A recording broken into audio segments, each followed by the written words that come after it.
Thank you. Oh, it's so lovely to see you. I haven't seen you in forever, I feel. How are you? I'm great. So I'm having lots of fun. I miss teaching, I think. I like tech, but I do like teaching. I just get too excited and I go too fast. So for everyone who is coming back, just be aware. Is Rachel here? I hope you're back.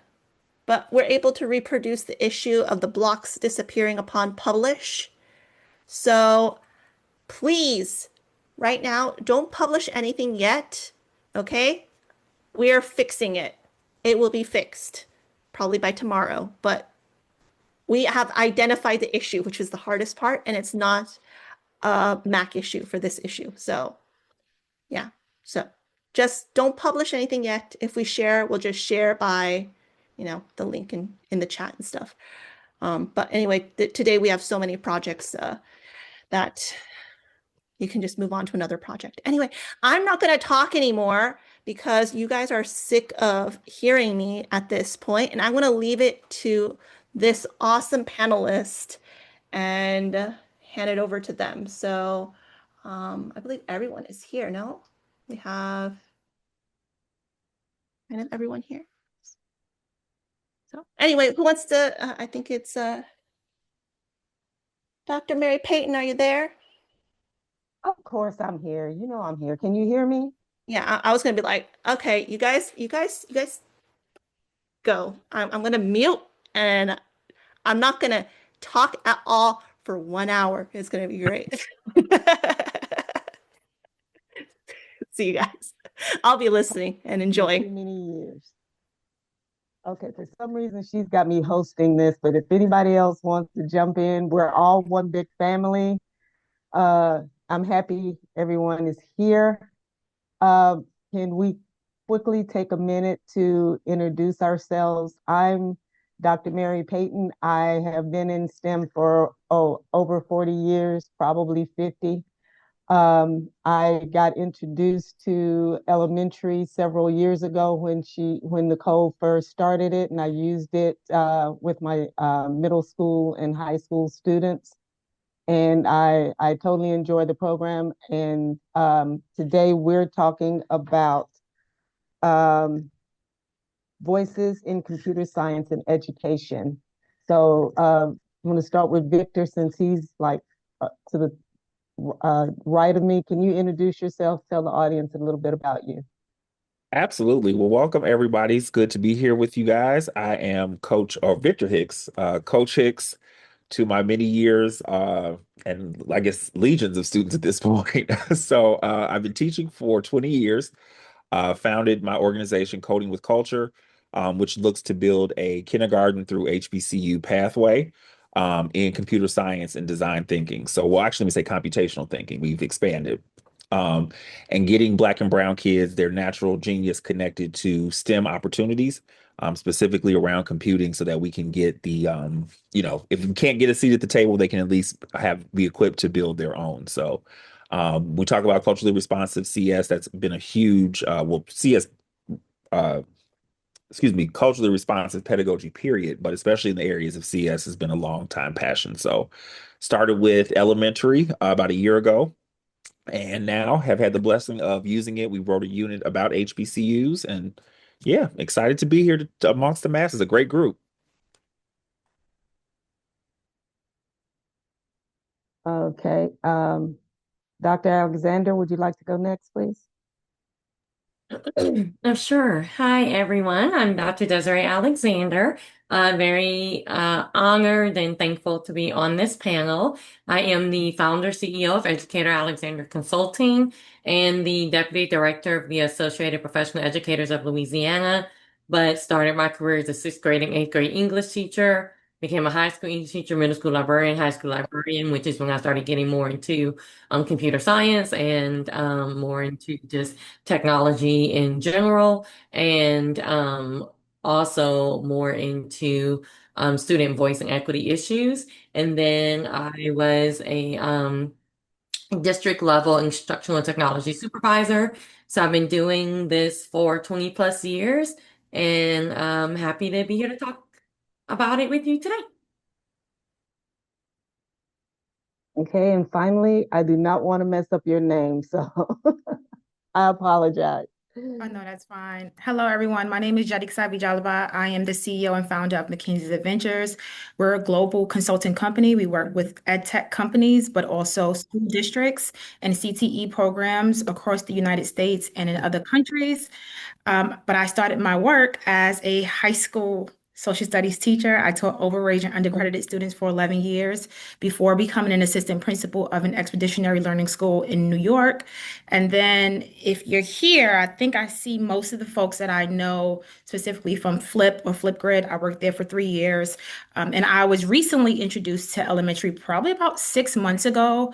And we've partnered and collaborated on an activity for one of my children's books. And I'm so honored to be here amongst who I feel are the greats when it comes down to equity in education. So hey. Hey, now you say you have children's books. I have children's books. What are your books So I about? have, so they're culturally responsive books. The main character is my daughter Mackenzie, but they're all different. One is literally focusing on African Americans and people of color who we don't normally talk about in education or in textbooks. So it kind of like takes her on a journey with life beginning in Africa, right? Because I want my daughter to understand that that's where life began. And then takes her through this journey of people that we don't normally learn about in school. The second, I'm Panamanian. I was born in Panama, takes us through my Afro-Latina heritage. It's a bilingual book, so it also teaches students some words in Spanish and also in English that they should know that's based off of culture. And the third is about banned books. So the third is literally highlighting books that have been banned throughout these couple of years.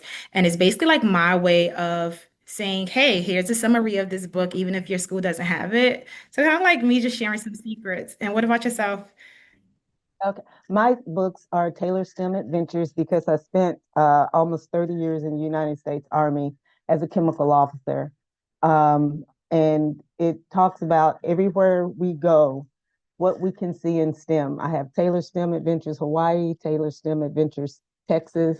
So we talk about volcanology, we talk about oceanography, all of the things that I took my children to when they were younger in STEM here in Texas. Every place in the book are places you can go and things that you can see. Because to me, kids have to see STEM in action, and it's not always a screen in front of them. So those are mine.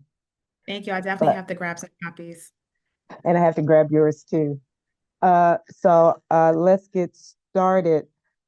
Y'all are amazing. I mean, y'all are scary. I'm sorry, but I'm probably the oldest person on this panel. I'm 70, and I'm like, oh my God, look at this, look at these people. But one of the things I want to talk about is what do you see as issue with equity and inclusion in computer science education when it comes to our STEM population? I can start on that one if you guys don't mind. I think a big part of it is access. When we look at, I came into the computer science game when it was still pretty new. I think Hour of Code might have been maybe about a year or two old. And so I think in that point, we did a great job of, getting kids excited about computer science and STEM. What I started to see there, though, is that we kept it kind of took on this field trip kind of experience called the field trippy experience. So students were doing these really cool things without connections of, well, how does my natural creativity and genius tie into this? What is the longevity? What is the path? If I am, ignited or inspired by these coding or STEM lessons, what do I do next? And I think that's where we have kind of not really dropped the ball, but I think was where we're kind of losing the pathway. Because I do see quite a few. The thing that's very gives me hope is that we do see a lot of smaller children, a lot of smaller, or younger schools putting effort in to get Black and brown kids into STEM. What's missing, I think, is that pathway. So if I love computer science in elementary school, how does that translate into, you know, middle school pathways? Or if coding is not my thing, maybe I'm introduced to coding in the beginning, But then I realized that that computational thinking can translate into something else in middle school. But I think it's really just connecting those dots. We were doing a great job with the hard part, with the foundation. Now I just think we need to connect the rest of the building or connect the rest of the dots, figuratively to increase that access and presence in STEM. Okay, that's a good comment. I totally agree. Someone else like to chime in on that? I'll definitely jump in. I mentioned that I was Panamanian. I was born in Panama. My first language is Spanish, and I was an ESL student from K through 12. And the one thing that I believe has been an equity issue, even today when I work with so many schools, whether if it's in computer science or curriculum development, is we have to do better at connecting families to the curriculum. And with families, I also mean identity, right? I need to see myself in what I'm learning. I know when I was being introduced to technology and ed tech, like there was a disconnect with what was happening at home because my mom knew nothing about it. Now, when I work with schools, I'm introducing students to different skills, but it's hard for it to be replicated at home because the parents don't know much about it. And of course, there's that language barrier where some schools just believe that because we're making these, infographics or these steps that it can be done at home, but there's a lack of equity in access. And with access, I don't just mean with computers. I mean with getting the resources to parents in a way where it's bite-sized and where they can then understand it and implement it at home.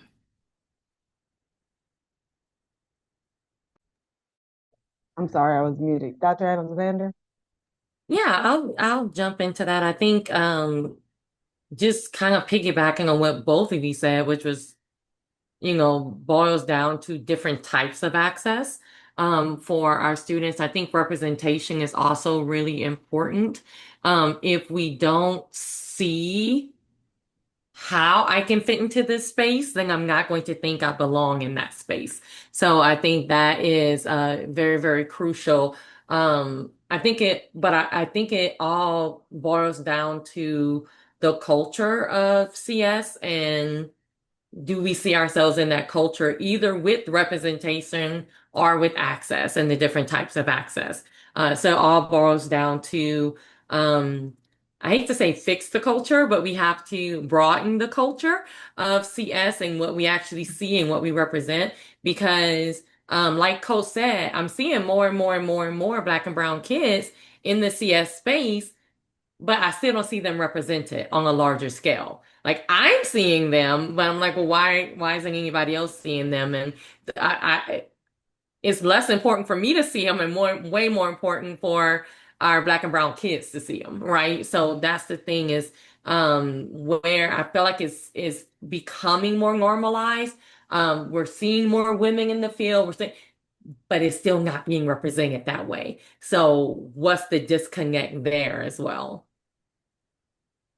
And yeah, I totally agree with everything that y'all are saying because over the past few years, I've hosted a radio show called All About STEM Radio. And I've had all types of people all over the world on my show.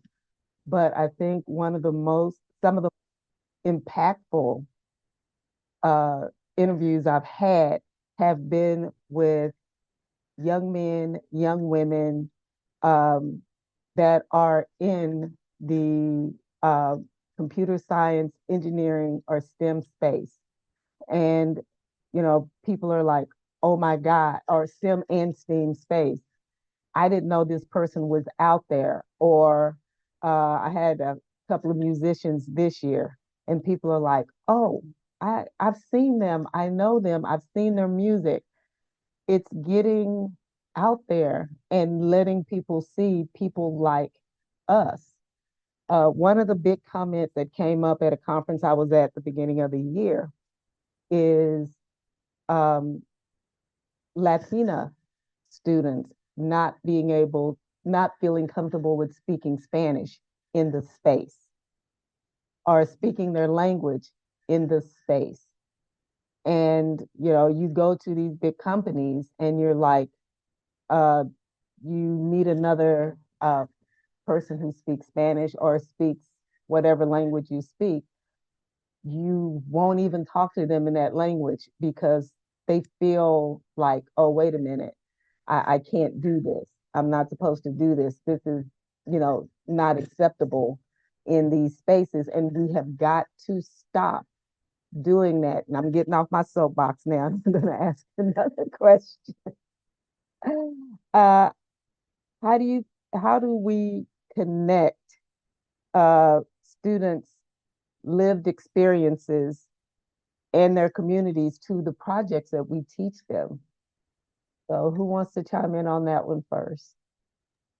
I wouldn't mind chiming in on that. I think one of the disconnects is we have to respect their lived experiences before we talk about incorporating their lived experiences. So I think that's one of the things that I have seen in the classroom, even when I visit classrooms, is I heard a speaker once say you can't serve those you don't respect. And I really took that to heart. Um, because if we don't, number one, understand the cultures that we teach and that we try to incorporate, and then number two, don't respect them and don't think they're valued, then it's not going to translate into incorporating it in anything. So I think we have to start with step one. Because I'm not gonna get on my soapbox either, but I always say we are a band-aid culture and we like quick, easy fixes, and we talk about the middle of the game without talking about all the stuff that's wrong in the beginning. So I think we have to start with that first and then continue. I'll hop on. And I'm sorry if you guys hear banging. I'm at my partner's school and I'm literally above an automotive shop.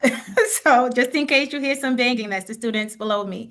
But I definitely agree with Dr. Alexander. It's definitely about validating identity.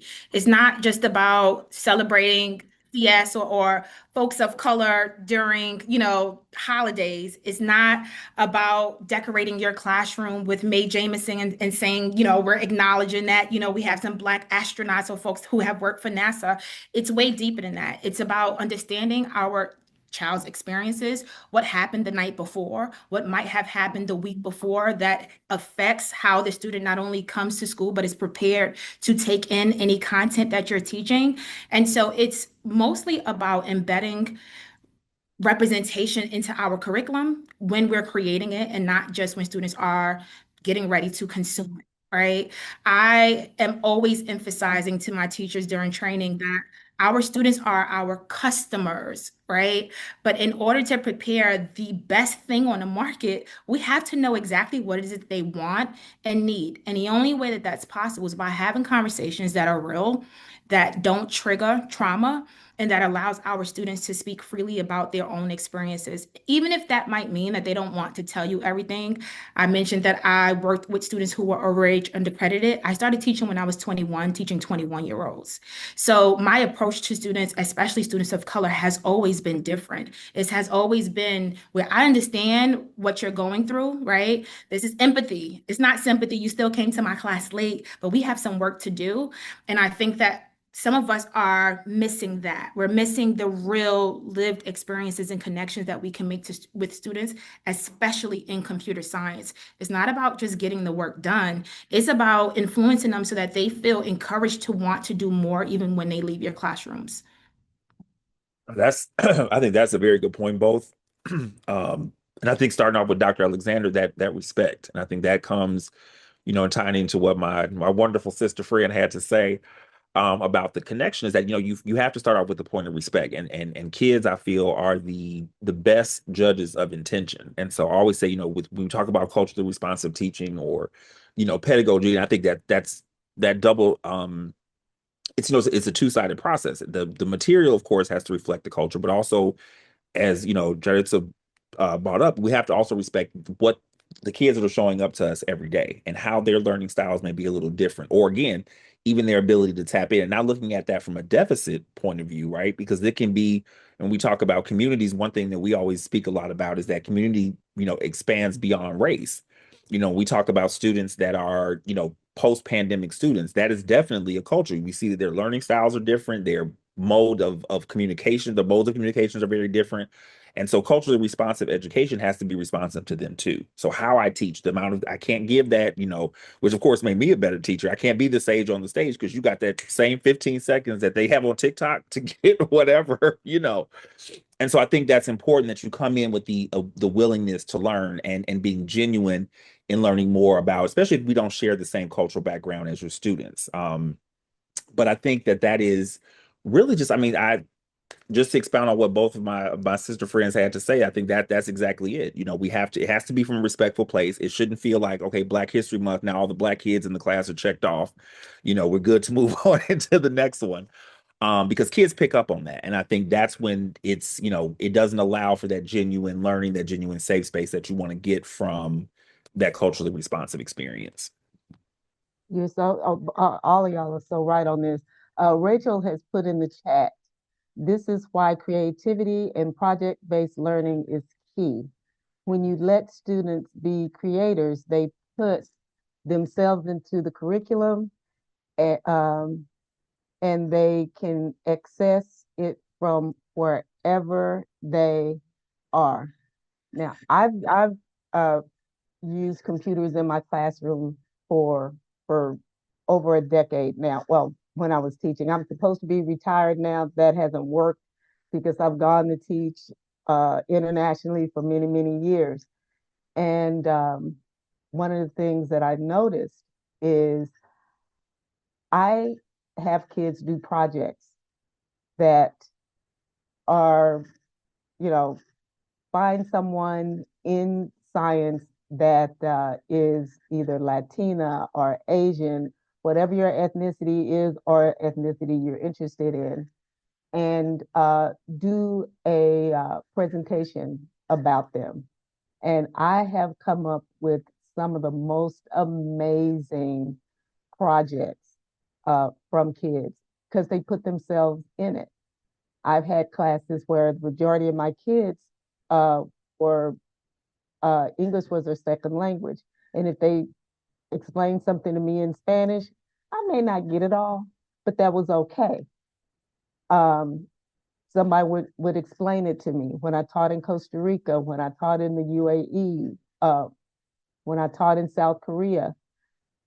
These kids bring a lot to the table, and we have to understand that. But too, back up Go over ahead your on. point, I wanted to say too, I think also when we think about, really expanding the cultures, when we think about Black and brown kids, I think one of the beautiful parts that we often miss out on is connecting that diaspora and culture. When we look at how many connections there are between Caribbean culture, African-based culture, like there's so much. And of course, we won't get into the reasons of why that divisiveness came in, but I think when we realize, and again, that comes from those genuine conversations with students, is that how we're so much more alike than we are different. And so I think that sometimes kind of the things that just, the constraints of this country have put on our kids, they realize that all of our histories are connected, And so again, when you start to let them have those conversations, oh, my family does this, or my family does this, I think you really end up with some very, very beautiful moments. And also kids realize that they're not on an island as much as they may have thought that they were.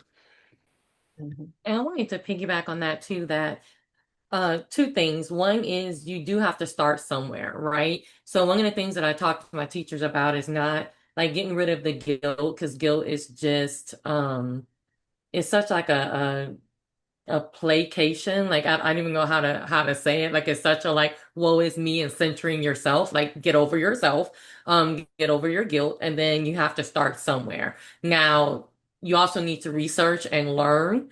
So don't, kind of what you said about the celebrating food and celebrating, like you need to learn Don't that we appropriate. Yeah, cultural need to be appropriation, beyond basically. that. We need to, so yes, we all need to start somewhere, but I'm also going to tap you when you're wrong, pretty much. So but one of the places I tell my teachers to start is to make sure that all the cultures in their classroom is represented, but then we have to go beyond that.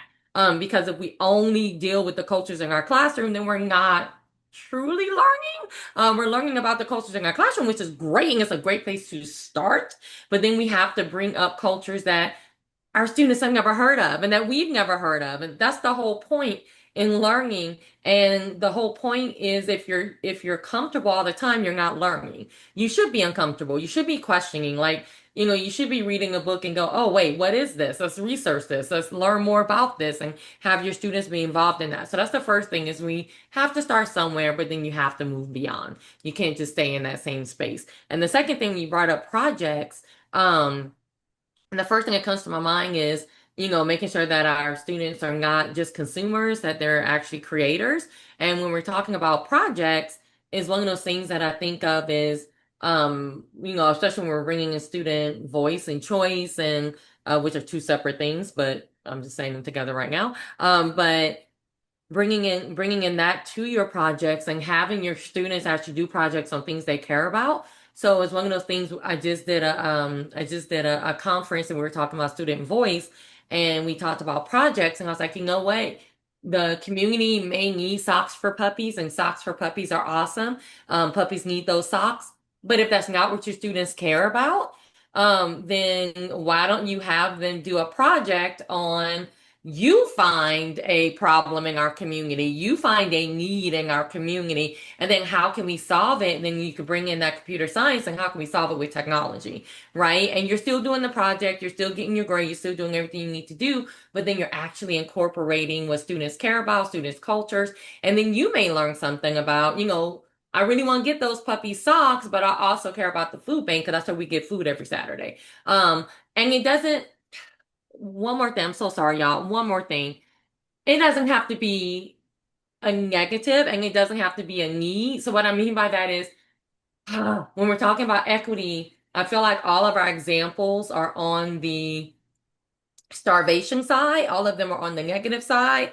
All of them, like my example, like that's where I get food on Saturday. Even if that's not your life, what do you care about, right? Because we need to also stop using those examples for everything, of the less student, if that makes sense. So I'll stop right there because I'm talking too much. No, you're right. Getting rid of that No, you're deficit not. mindset, Dr. Alexander, that deficit mindset. And I think it's important because going into those communities, that's one of the things I preach. I'm like, we are going to, and not saying any struggle away from slavery or, civil rights. I mean, but we know those. Like, there is so much, black excellence in the countries of Haiti. You look at black and brown people in Panama, just the countries that are represented in our collective backgrounds on this call, and we have to think about what is the effect on black and brown students, especially in a multicultural environment. And every time that somebody shows up in the story that looks like you, it's a slave, or it's somebody that, woe is, and again, I'm here because of those ancestors, but we have to think about how that affects students in that when we talk about that culture. Like, it doesn't have to always be, how can we help take your community? And that's usually one of my prompts, from great to excellent, because y'all do a lot of things great. I don't care how rich, poor, where you're from. How do we take, again, but that's, again, to both of my amazing colleagues' point on the call, you have to respect the culture, because I can feature you, but if I don't respect you, that's where I feel like the cultural appropriation comes in. That you don't have to tap dance and put on, blackface or any of those things. If you don't come to those students' culture, you think that black and brown students are limited to poverty or hunger, or, that's, yeah, you hit the nail. I'm so happy to hear you say that, because that's a part, Jarvis and I talk about that all the time. Like, that you cannot start students from that deficit mindset all the time. I'm sorry, it wasn't even my turn. My bad, Doc. No, Oh, and we don't have. the language that we use too, like every time I hear black excellence, I'm like, excellence. Like, excellence. like what, why, so just even the language that we use, and I celebrate black excellence, do not get me wrong, but it's also called excellence. So yeah, so again, I'm gonna be quiet. I know, right? Somebody, Nicole's going to have to come somebody. back on here and put us off this Zoom. They're like, y'all, it's Oh, obviously Nicole knows us. So, okay, somebody posted. One interesting note is the lack of requirement for foreign language learning. U.S. schools depict being multilingual. Learning a language opens up so much learning to culture and in general. And I can contest to that, because I have taught in so many other countries. I teach biology, chemistry, physics, and so I when I retired from the military, I always had a job. Come and teach here, come and teach there, come and teach here. And people would ask me, "Did you learn the language?" I would learn the language enough to survive. And I had great survival because the people made sure I understood the language. If I needed to pay my water bill, my gas bill, my light bill. But when I was teaching in the US, my student population was very large uh, Hispanic. And I had to respect the fact that some of my kids couldn't speak the language. When I taught in the UAE, I had kids that were from China, Japan, and I would have to adjust my questions and turn it into different languages. That's where the technology really, really helped me. But I want to ask another question, if y'all don't mind. We talk about cultural relevance, we talk about all of this. What do you see the family and community's roles being in this whole STEM technology, computer science situation? I'll definitely kick this off. The families are our support, right? But they're also our partners.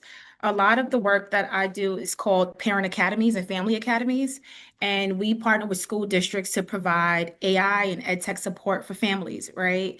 And the first 3 weeks is me literally not making any assumptions. It's me going in and saying, show me what you know. What do you have access to? What do you have at home? Because after this workshop, you may not have this computer. So let me show you how to do things on your mobile device. Let me show you how to do it on your iPad. But also, what do you want to be able to take away from this?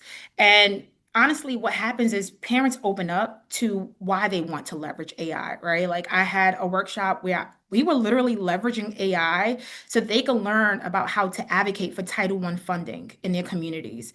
They're coming up with topics, and I'm literally just sitting there doing workshops and creating these experiences where they can then go home and use these skills somewhere else. Our parents are our partners. And I've experienced so many schools at the beginning of the school year reaching out to parents. They're sending 30, 40, text messages and infographics homes and emails homes. And then by the middle of the school year, it's like, well, they don't come anyway.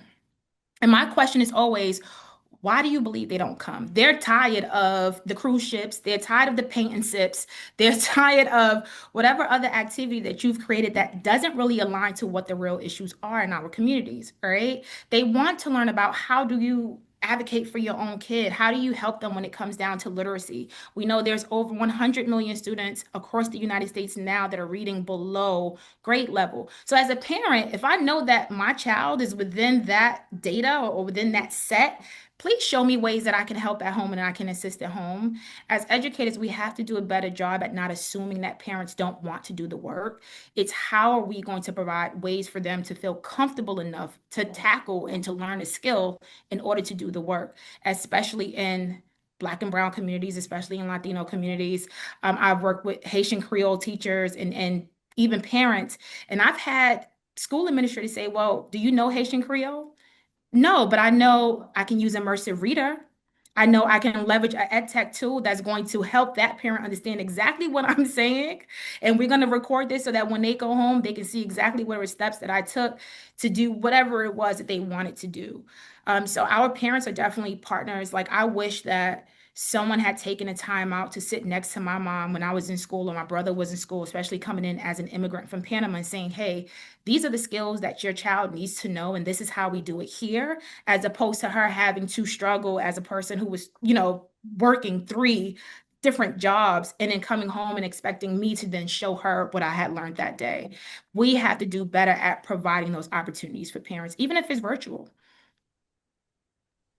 I was gonna say if we could have tagged in someone perfectly to answer that question, I'm so happy we're on this call together because I would have been quoting her. I've got learned so many gems from her, and I think that is important to say. Like we don't, going back to their both my colleagues' points on why it's important to really look at cultural and respect culture, because we also have to think about, again, culture is all the things, all the ways that our kids show up. And so realize that, especially again, we look in Black and brown communities, there's a lot of school hurt. There's a lot of trust, because again, you think about even when I think, even being at the end of Gen X, like kids went to school, and that was so there wasn't a lot of parent interaction unless the kid was in trouble. So you think about that generation now, their whole thing, there's a lot of fear around, and I won't say fear, that's the wrong word, but kind of like almost misplaced distrust in education, right? Because we've created this culture, unfortunately, where it's like, okay, well, if I have to come up to school, there's automatically a problem, right? We don't do, and like my sister said, many things, all these kind of raffles and things that don't, can alienate communities, because we talk about socioeconomic cultures and things like that, but also realizing that if we are looking to build this student, again, as Jared said, we are a team, right? So we're all part of this village. So we can't have the corks and screws not working together in that situation. So what are ways that we take intentional strategic steps to get these parents involved in their kids' education? Not once your kid is failing, because like I said, a lot of times that just further perpetuates a lot of that disconnect between home and school. But like you said, bringing them in and saying, hey, you know what, AI is too powerful for you not to understand how to do this. And we care enough by being here and bringing in the Mackenzie's Adventures and bringing in these different resources to make sure that we're getting this communicated to you, because it's too easy. Like you said, both of you guys brought up a great point. I'm like, oh, they're not going to come. That can't be a stopping point, right? We have to look again, going back to that point. Where are we missing the connect in the culture? Because if these people's children are raising, and again, I tell my kid, I love the fact they go home. I'm not raising any of them. So if the people in charge of these young people's lives are disconnected from where they are 8 hours a day, well, there's the problem right there. So I think, again, parents have to be not just a parent teachers conference, not just at the, presentation or mommies and muffins with mom, and making sure that they are, although I am still upset they have not done one for uncles yet. Uncles need a day, but I digress. However, yes, we have to get families in from the ground level up 100% to make sure that these students are getting as far as they can.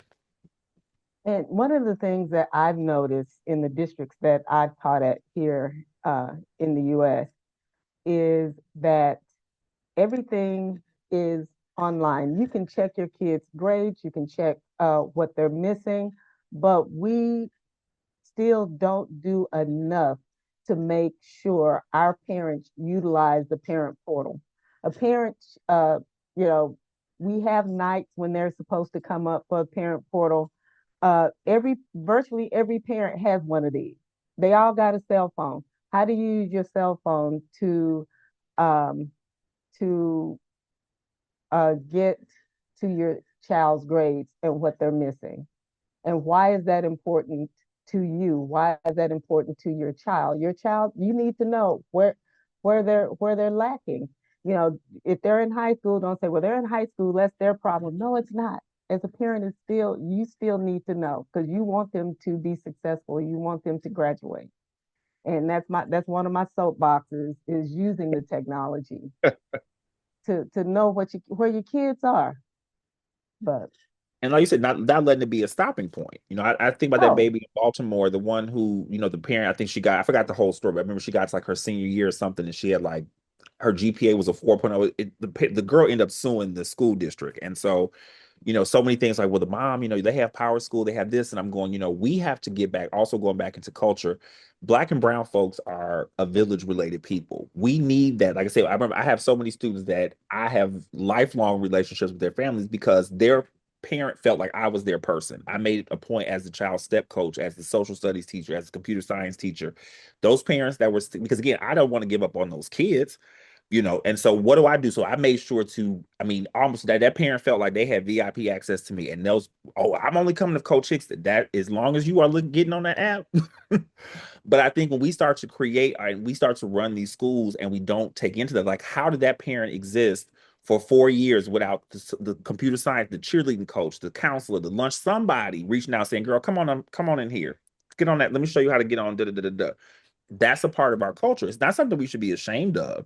That's something that we have to tap into and say, okay, our babies thrive with relationships. So somebody has to, and that our parents are just bigger babies, right? So we have to be intentional about pulling them in and saying, okay, What do you need? Do you need me to sit with you to do this? Do you need me to remind you? Do you need me to, jokingly say, hey, I haven't seen your baby in 3 weeks? Those relationships. But that, again, going back to using pedagogy that is respectful of the culture. And I'm done for real. And I feel like it's a human thing. So I think it's not like some of the things we're talking about right now is not even a black and brown thing. It's a human thing, right? So when I'm teaching my classroom management classes and we're talking about parents and we're talking about respecting our parents and things like that, the parents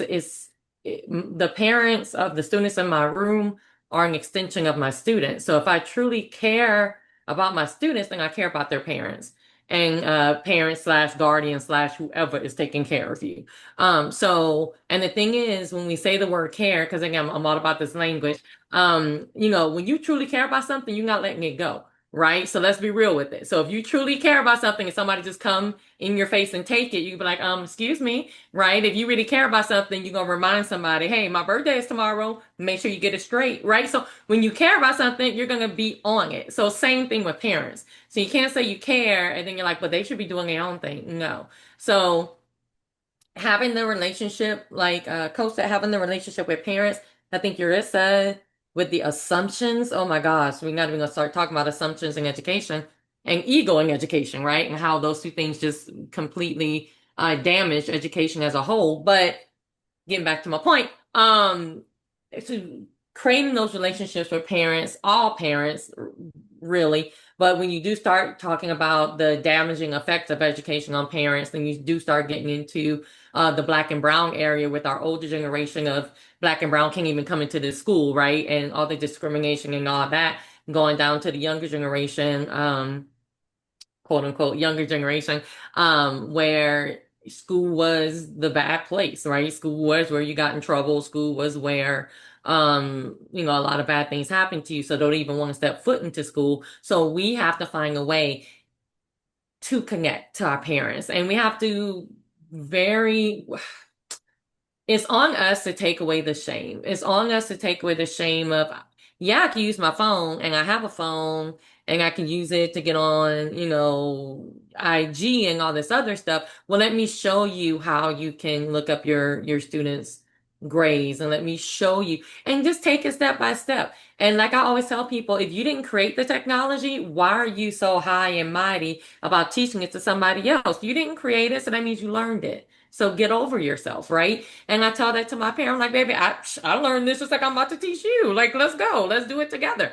And sending reminders and all those things, because if you care about it, you're going to be on it. So that is one of the ways to bring parents into the fold when you're talking about work and all that kind of stuff. And I would say the second thing is showing the parents what your students are actually doing in a positive way. So when you get something positive, make sure that you're showing those parents. Not every single parent's going to care, just like every single student's not going to do the work. But you have to care about the ones that you can care about, right? So care about the ones that you can make a difference in their lives. And last thing I'm going to say is one of the things I tell my students, not students, one of the things I tell my teachers when I am teaching classroom management is we have to understand almost like human psychology sometimes, right? So if you have a parent who has a third grade student and they don't understand this math, homework that the student just brought home, they're either going to do one or two things. They're either going to say, you know what, let me look that up. I don't even understand this. Like, I haven't taken this in so long, whether I have a third grade education or not. I don't understand this. Let me look it up and kind of show that student, like, this is how you solve problems, right? Or they're going to do the second thing and go, this is stupid. Go tell your teacher this is stupid. Tell your teacher you're not doing it because this is stupid. And they're going to save that face. And we have to understand that. We have to understand when that student comes back and says, my mama said this is stupid and I'm not doing it. Okay, well, what happened, right? What happened? And then before I just be like, oh, she's such a bad mom, blah, blah, blah. She never comes to anything, blah, blah. Like, what's really going on a little bit deeper and truly starting to understand, well, you know what, that mama may need help with this assignment. I can't just send home this assignment and be like, ask your mama for help if the mama don't understand how to do it. So mama, daddy, cousin, sister, auntie, whoever, right, is there. So just things to, and again, it all goes back to caring. So if I really care about that student, I'm gonna be like, okay, what's going on with your mom? Instead of me just assuming and throwing judgment, what's going on. Let's try to get to the bottom of this as much as we can. And please, oh my gosh, I'm gonna say one more thing. I'm so sorry. Please don't sit there and say you don't have time. Like, chill out. Like, chill out. Okay? Because I had 180 students. I had time to connect to my parents. I did teach before COVID. It's a different world after COVID. I will say that. Whole different world. There's time. It's a whole different world after COVID. But there is time if you make time. It's just really that simple. Because you make time about stuff you care about, and it's just that simple. And for me, oh, go ahead on. Oh, no, Go no, ahead. no. Go ahead, Dr. Pan. And for me, it's also learning how to connect that parent to that kid. Um, and I've learned this over the last few years, especially with interviewing as many people as I have. A lot of our kids don't have a clue that their parents don't know how to use certain technologies, and some of them don't want them to know how to use it. But they also don't know what their parents do. I interviewed a young man a few years ago who his father was in the military, and he was a chemical engineer, and he all he knew was his father was in the army, and this was a grown man, and he said he only figured out a few months prior to me interviewing him that his father was a petroleum engineer, and he was in a STEM field because all he knew was his dad was in the army. And I talk to my kids all the time. I say, ask your parents what you do. I have a lady who has been taking care of my house for the last many years. And we talk about what she uses, the cleaning supplies she uses, the vacuums that she uses. I'm like, why do you use a Dyson? She goes, because it da da da da da. She has knowledge of this technology. But we've got to get our kids to talk to their parents and ask their parents what it is they do, not just, oh, this is my mom, this is my dad, they work at Walmart. But also, There's a lot. Go ahead on. no, go ahead. I was going to say, there's a lot more to the conversations that the parents should be having with the kids, and the kids should be having with the parents. Go ahead on, Victor. I think too, though, also taking the shame out of a lot of those STEM fields. Like we think about STEM, like African people were the original STEMinists. Like these people had enough wide. I mean, we won't get too far into the history of it, but as a culture that we knew to braid these seeds into our hair because we knew the land, right? And so I think one of the things for me, we talk about STEM. Yeah, it's great for kids to know that computer science and all of these things, all the cool shiny things, but also working at something someone said about the that made me think about the point, but like even the chemistry behind beauticians, right, and barbers, like that's chemistry. You have to know that's science. And so looking down, I think a lot of times what we've done, again, we can get into the whys that stuff was purposely taught to our children to be looked down upon, but farming is gold. Like if you can create and sustain your own food, like my niece just graduated from Kentucky State University. I went into agricultural business. I mean, the doors of opportunity that opened up to her in that field. But you have so many kids. I mean, we took a group of 10th graders to a farm in Atlanta to do so. And I mean, the looks of disgust, like, how could you dare ask us to, but I think it goes back to also the harmful narrative because every single child that refuted it was like, well, this is what my ancestors did as slaves. So their only connection to this very powerful, and again, not to take, because again, the fact that our people overcame and persevered definitely is something worth studying. But you also have to look at when that's all we teach Black and brown kids is this deficit moment. So they don't realize that STEM, and many times their grandmothers, these feasts that they were able to put on with little to no means is STEM, right? Cooking, math, science, all these chemical reactions. So I think that we have to start, like you said, empowering the parents, like Jarissa said, so that they realize that even there's STEM happening in your own home. Yeah, computer science is great. I will sing that from the heavens, but that's just one particular piece. And there's so much STEM excellence in Black and brown culture that, like I said, why parents have to be a partner, grandparents, the pastor, the lady at the corner store, because it's going to be the village that our kids are going to get that from. So I think I think we have to start, like I said, take some of the shame out of the STEM that is a integral part of our culture already. I'll definitely keep this short. As all of you were sharing, I don't know if you've seen my head, it was just like a bobblehead nodding in France. You also But bring my tambourine in a second. listen, I was like, all right, all right.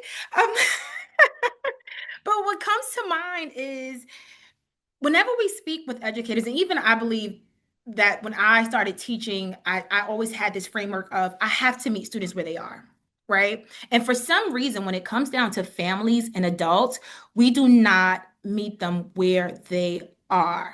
It's kind of like this missed opportunity of saying, okay, tell me what you want supporting, but also, are there any issues? Right. And I know we're talking about that deficit mindset, but I believe we can't really address everything in the room until I ask you, how can I best support you? And sometimes support is also with maybe there's just a specific skill you might need help with, right? Or you may need me to translate something. But Victor, you touched on something that I believe is really important. Whenever we talk about computer science, especially here in Brooklyn, New York, we always do so from a storytelling mindset, right? And even in history, as a history teacher for 11 years, everything that I taught my students was always with a story, with an example that had to do with one of our boroughs in New York City. Even if it was war, I was talking about crime. I was like, did you see Brooklyn One News? What happened yesterday? And I would relate that to World War One because I knew that my students would take that and run with it.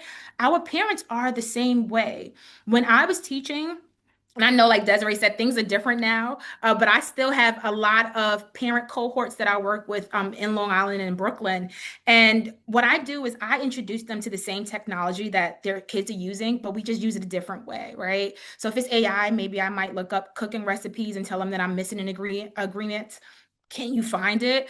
But also, I do different activities. At the height where everyone began to use TikToks, I began to engage my parents, not by making assumptions as to why they didn't come to teacher conferences. It was, can you create a 10-second video introducing yourself using TikTok? And I gave them 5 extra points for encouraging their kid to be in the video with them. And that turned into me sending out daily messages of highlights from each video and saying, all right, I'm wishing y'all a good day. So that way, when parent teacher conference came up, it was like, oh, I'm going to Miss V's class. That's what they used to call me. I'm going to Miss V's classes. That girl is fun, right? And we have to think about the fact that, yes, most of our students have dealt with so much trauma, but our parents have as well. And trauma could also mean that from grades K or pre-K through eighth, they've just been hearing everything that's negative about their child. They know every time the phone rings, a principal or teacher is calling and they do not want to pick up. So no matter how good your workshop is, no matter how much time you spent creating that opportunity for the parents, guess what? I'm not coming because I don't want you to tell me what Terry did wrong, right? And so our approach has to be different. Maybe our approach can be fun, where it's not costly and it's a simple video. Create a TikTok, right? Maybe look at a viral TikTok and recreate it and let's post or do it together. And I know some of you are probably in this chat thinking, I don't even use TikTok. Figure out what your parents use. Even if it's WhatsApp, figure it out, create the group, do what you got to do. But parent engagement is necessary if you're thinking about, and family engagement, if you're thinking about teaching the whole child. And I want to piggyback on what you just said. I think it's so important. We miss a piece, whether we're talking about students, teachers, families. We always figure out how to support them.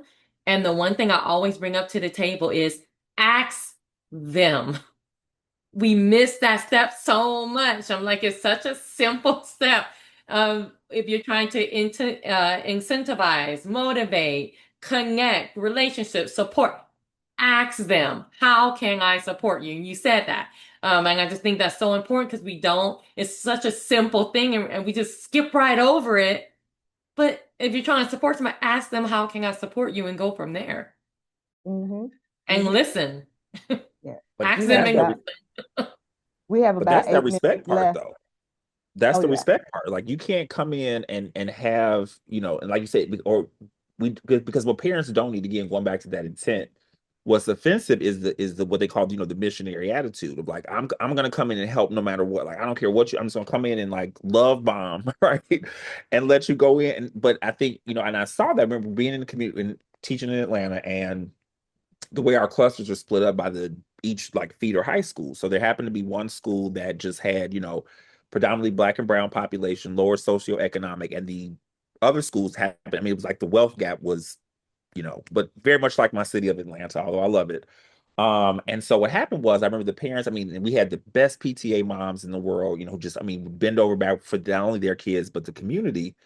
And so they were doing this sneaker drive, and they're like, they were so proud, like, Coach Hicks, so we have, and I remember coming in and like, and I guess there was like a look of shock and horror because all I kept thinking about was, you do not bring no Black children no old gym shoes. Like you, I get it, but going into that culture, because walking into that school with that would have been almost offensive. Because again, the one thing that, and again, right or wrong, however people may feel about it, appearance means a lot, in that community. And so again, their children, if the parents were breaking their backs, working two jobs to make sure their kids came to school looking clean, prepared, and ready to go, doing a drive where they're getting clothes and look or shoes. And again, that's sneaker culture is huge. I mean, I said we talk about our communities. That's a big part of it, like it or love it.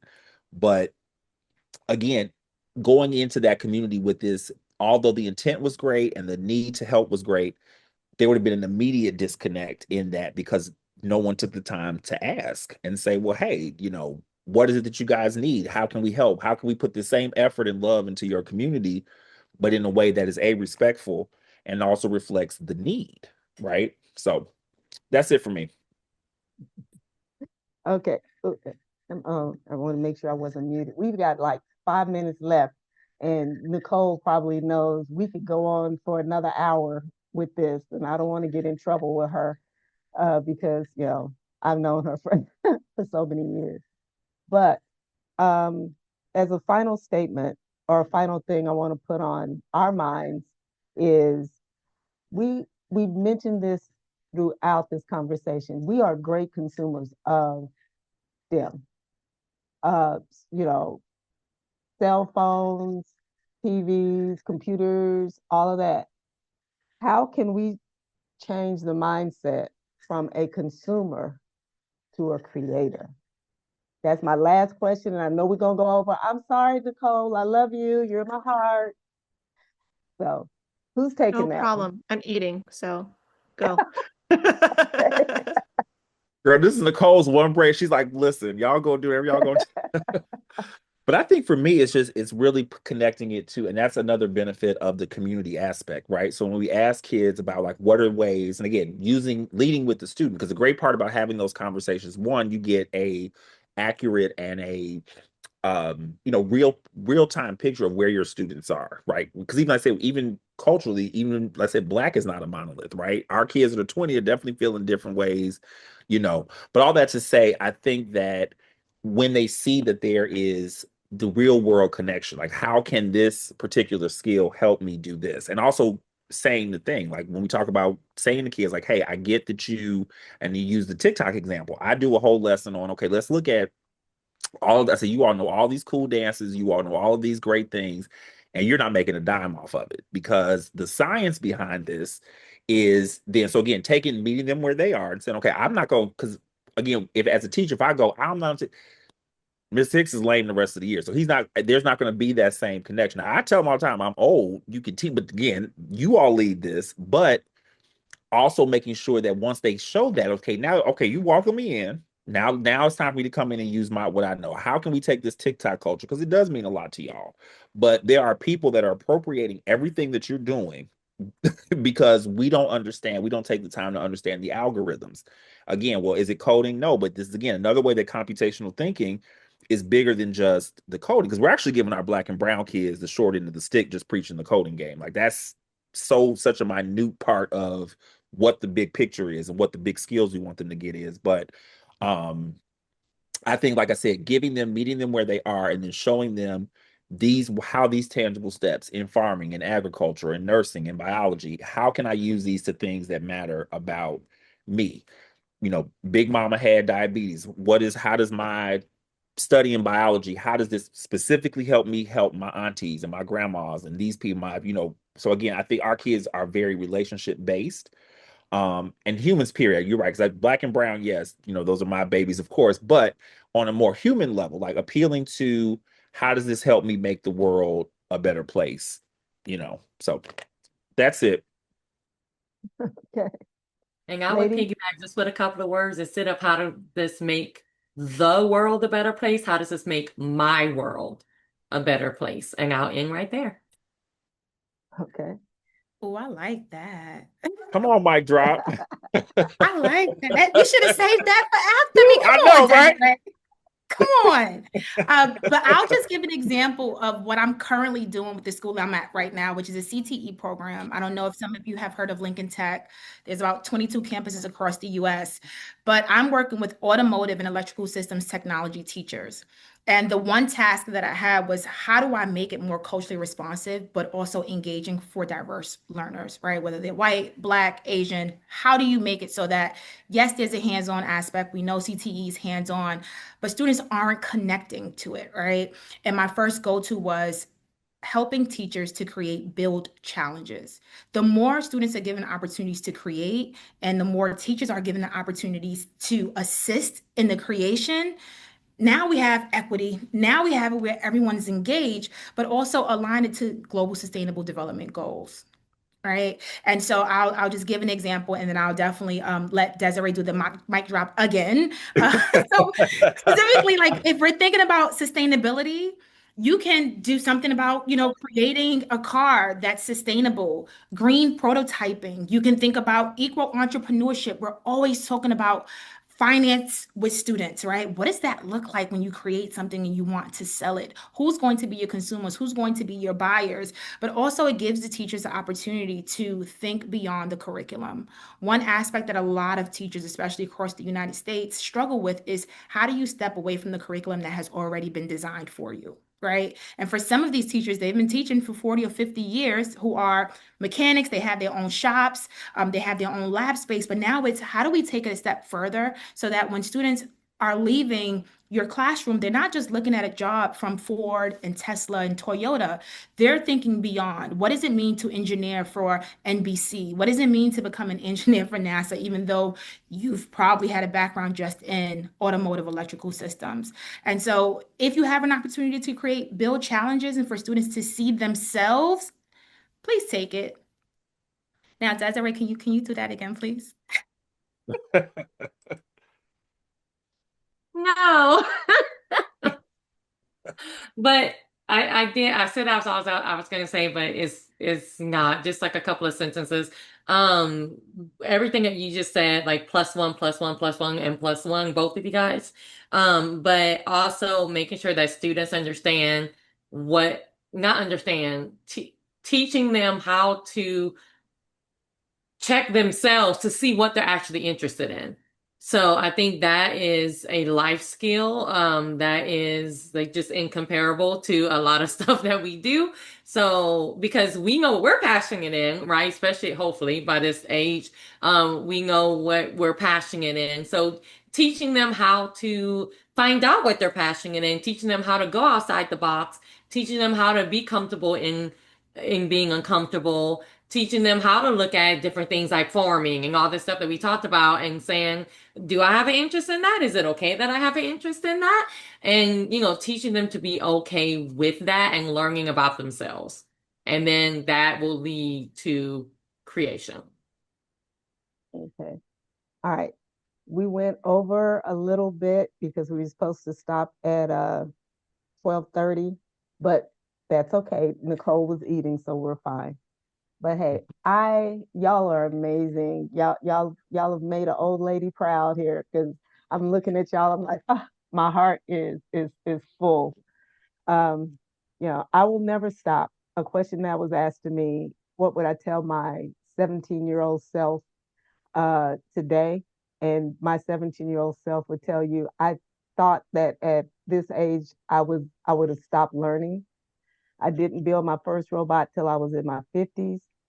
Uh, and you know, you never stop. I just got my associate's degree, and my kids were prouder of me of getting an associate's degree as they were of getting my doctorate degree, because it took me 50 years to get it, and it's in radio, television, and film. But we never stop. We have to make sure our kids understand we don't get degrees in computer science and that's it. What are you doing with that for the rest of your life? So thank y'all, thank y'all, thank y'all. And Nicole, it's back over to you now, lady. And thank you, Dr. Payton, for moderating. You did an amazing job. You're welcome. Yes, thank you so much. Absolutely, guys. It was a blast. Desiree, I'm sorry I missed you at ISTE this year.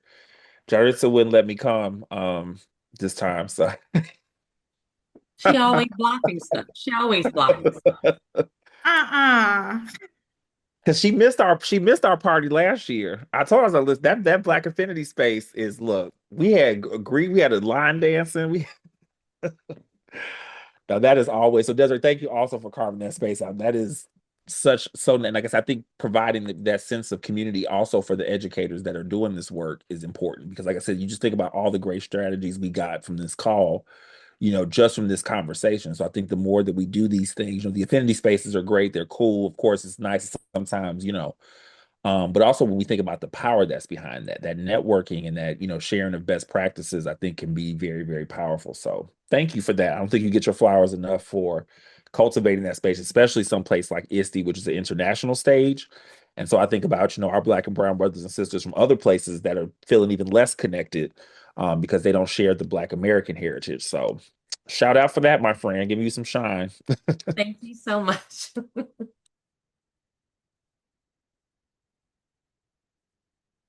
Okay, so thank you so much. You guys were always awesome as usual. I was able to eat dinner and it was great. I didn't eat dinner yesterday, so that was not preferable. Okay, man, we're gonna start doing check-ins with you now. We can't have you. We have to preserve you, friend. Yeah, this is why I'm like, I have a panel for a reason. Well, Anyway, I will always host because that's what I do. okay, well, that's great because you're way better at hosting than I am. I'm just like, hi, I'm awkward. I went to MIT. We're all weird there. The end.